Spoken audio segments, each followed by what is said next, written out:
Ang mga hugasin dito sa lababo, gabundok na naman sa taas. Ang mga tao dito sa bahay, panay lang ang lamon, hindi marunong maglinis ng lababo. Kung hindi pa tayo magdaldal dito, walang gagawa sa mga gawaing bahay. Ang mga plato nanigas na lang sa lababo, hindi pa rin nahugasan. Sige, Dorinel!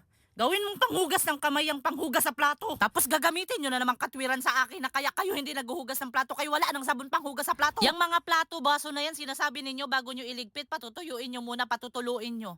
Tuyot na yung mga plato, yung mga baso, hindi pa rin naliligpit. Dapat sa inyong mga tamad kayo na maghugas ng plato, gumamit kayo ng paper plate. Yun ang magandang gamitin ninyo, yung mga disposable kay mga tamad kayo. Kung sa bagay, saan nga kayo kukuha ng pambili ng mga paper plate?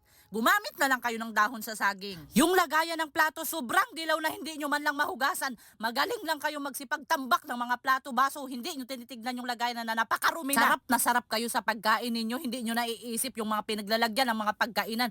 Ginagapangan ng mga ipis, nag-iihi ang mga daga. Yung mga basahan na yan, kung hindi pa ako maglalaba, hindi talaga malalabahan yan. Napakabaho na. Panay lang ang gamit ninyo, hindi kayo marunong maglaba. Yung lagayan ng spans, napakabaho na. Sobrang dulas, hindi ninyo malinis. Ngayon mo lang naisip linisan yan, na sobrang dulas na. Sige, lakasan mo ang paggamit sa tubig kay ikaw man ang nagbabayad sa bill. Yung mga basura na yan, kung hindi pa lalanggamin, kung hindi pa yan mukhang payatas, hindi yan liligpitin. Noong nakaraan na napakatir